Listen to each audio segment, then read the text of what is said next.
What happens after we die? Throughout history, nearly every culture has grappled with this question, weaving rich tapestries of beliefs and rituals. Christianity, with its billions of followers over 2 millennia, has particularly evolved in its answers, especially around the concept of purgatory, a place of purification for souls not yet ready for heaven.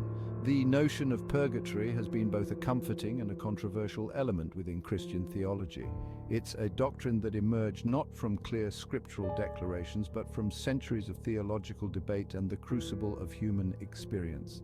This essay will delve into the fascinating historical journey of this doctrine, exploring its origins, transformations, and the impact it has had on both religious practices and cultural expressions. By tracing the evolution of the idea of purgatory, we can uncover how this concept has shaped and been shaped by social, political, and cultural forces over the centuries. This journey is not just about theological minutiae, but about understanding a deeply human aspect of religious belief, the concern with what comes after life and how we prepare for it. In the nascent stages of Christianity, the afterlife was a murky concept, heavily influenced by Jewish beliefs in Sheol, a shadowy place of the dead, and Gehenna, a site of fiery punishment. These ideas provided a foundational backdrop as early Christians struggled to reconcile them with the teachings of Jesus and the apostles, which emphasized salvation and resurrection. By the 2nd and 3rd centuries, church fathers like Augustine began to articulate more clearly the distinctions between places for the saved and the damned. However, there was still no consolidated doctrine of an intermediary state where souls could be purified. This period was crucial as it set the theological stage for later developments, where the need for such a state became more apparent in Christian thought.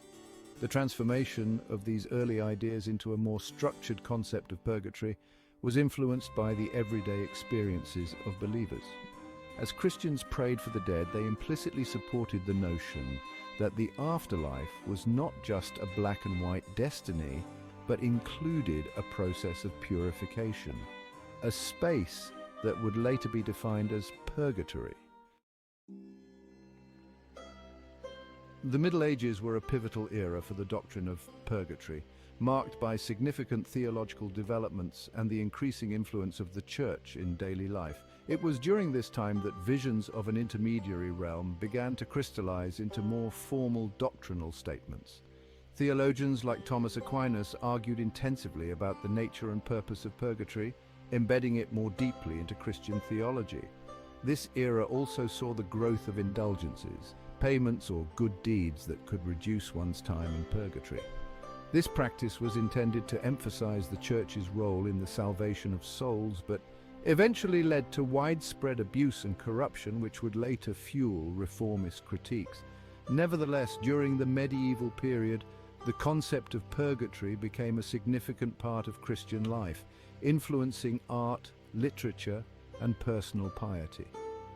Art and literature began to reflect this evolving doctrine, with Dante's Divine Comedy offering one of the most enduring images of purgatory.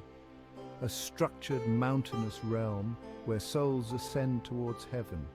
This popularization in art helped cement the concept of purgatory in the collective Christian consciousness. The Black Death, which ravaged Europe in the 14th century, dramatically affected religious life and consequently the belief in purgatory.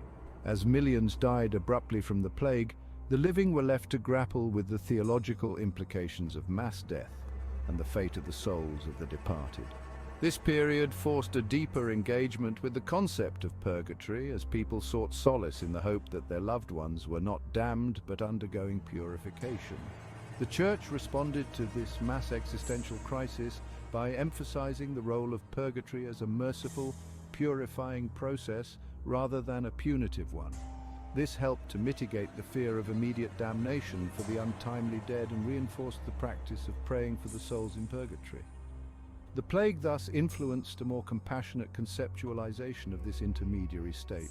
Moreover, the Black Death led to a proliferation of religious art and literature focused on themes of death, judgment, and the afterlife. Works from this period often depicted vivid scenes of purgatory, serving both as religious instruction and as a reflection of the era's heightened preoccupation with death. This artistic focus helped to embed purgatory even more firmly within the Christian worldview.